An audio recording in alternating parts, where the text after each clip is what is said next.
Daniel says, hey guys, looking to pick up a decent expired domain, but it was previously used with menterprise type content that was relevant to the niche. Do you think this would be potential spam signal or affect a future site on the domain? Thanks. Yeah, I don't know. If it was relevant, then that's one thing. But if it was spammed, then I would say no. That's all I'm doing now for link building. Like, I mean, I still use some providers for some things, but for most everything that I'm doing now is I'm rebuilding expired domains that I'm finding that I'm scraping on my own for that are topically relevant. And so, I look at them, I'm constantly spam checking domains. And if I see that it's been registered for some Asian spam of some sort, and it might not be spam, but in my opinion, a lot of these, I don't know why, but so many domains get picked up and used in various Asian countries. And I don't know why that is. It's weird. Some are Japanese, some are Korean, some are Chinese. But a lot of them, it's a lot of domains get picked up and used for a year or two, and then they drop again. And you'll go look at the history, and there'll be some sort of like Asian sites, Asian characters and stuff on them. And again, various different countries too. It's interesting. And so I won't use any of those because, like, it's clearly been dropped multiple times that way. If I find some, and there's also PBNs, you also find a lot of sites that have good metrics. I just go on topical trust flow metrics. That's all I care about, really. Trust flow and topical trust flow is the only metrics I give a shit about. I don't care about referring domains. Well, I always look for a minimum of 5 referring domains, but I don't care about domain rank. I don't care about MOZ and DA and PA. I don't give a shit about any of that. I care about relevance. So I look at trust flow and topical trust flows, particularly topical trust flow. And I'll go look at those domains and spam check them.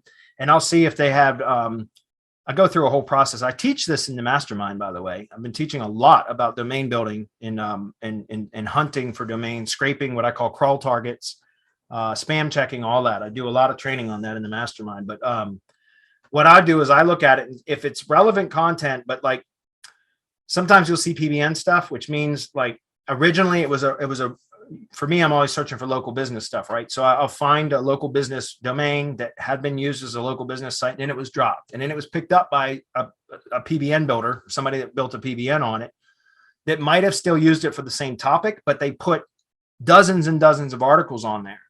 And then they dropped it again. And it might have been sitting, available for the last year or 2 years or whatever. If it's been recently spammed, I won't use it at all.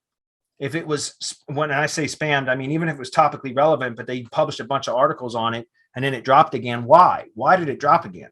Like, what was the reason for that? Was it de-indexed? There's a period of time that goes by where even if it had been de-indexed, it can re-index again. I know that because I've actually gotten a few domains that had that issue.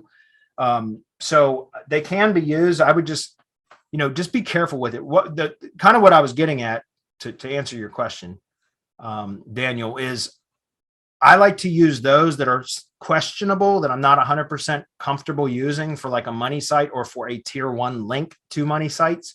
I'll pick those up for tier 2 link rebuilds, if that makes sense. If it was relevant, if there may be some signs of spamming but still topically relevant, then I may pick those up. If the metrics are good, meaning the topical trust flows in the appropriate category, then I might pick that up and use that as a tier 2 rebuild. So in other words, I'll rebuild that with relevant content and use that as a tier 2 link to a tier 1 asset or to a tier 1 rebuild, if that makes sense. I only like to use clean domains with clean histories for tier 1 links. And I'm not using them to rebuild money sites. I'm using them to rebuild for tier 1 links to money sites and to Google business sites and Google Maps. So again, I would recommend, if you're not 100% sure, then don't use that one for the money site. Use that as a tier 2 link building domain. And I don't build PBNs. I'm building single site, like single page sites.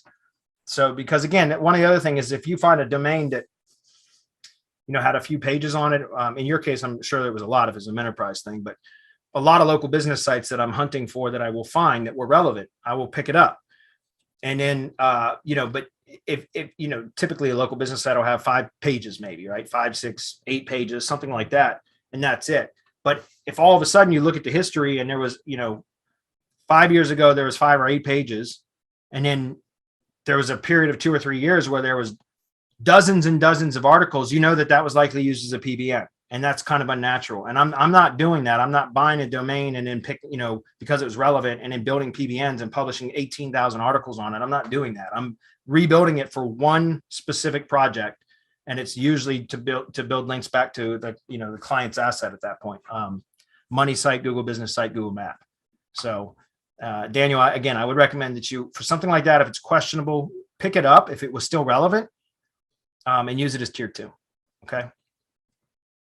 I'd rather be careful if you're going to use it for a money site or for tier 1 link building. I'd rather be careful, be cautious, right? So be more conservative, but there's still some good opportunities with domains that looks like they could have potentially been spammed. Again, if it's been spammed with irrelevant stuff, like if I'm looking for something in the business/home and construction and maintenance topical trust flow category, which is very relevant for a lot of the stuff that I do for roofers, plumbers, tree service contractors, all that kind of stuff, pool builders, like all those kind of stuff, like business, construction, and maintenance. That's a subcategory in topical trust flow subcategory. That's very relevant, right? So if I pick that up and pick up a domain like that had been used for, I don't know, for like a pest control company or something like that, then, that's going to be relevant to any one of those types of businesses that I just mentioned, right? Even though like maybe it might not be used specifically for a pest control tier 1 link, like in other words, like to link to a tier 1 or a pest control company, but I could use that at a tier 2 to power up one that I could find specifically for pest control, for example, right? Or for whatever target asset I'm going to be linking to. So I think there's a lot of value in that. And like I said, I'll find stuff that might not be exactly topically relevant, but it still has the appropriate kind of category. So it's closely related. And I'll use those as tier 2 to power up the ones that I can find, because it's easy to find a lot of stuff that is closely related, but not exactly related, or lower trust flow values. Like I don't like to build anything direct to the money site with less than trust flow 15, but I will pick up trust flow between 10 and 15 all day long, because there's a lot more of those that I'll use as tier 2 rebuilds, if that makes sense. Okay. That was a good question as well.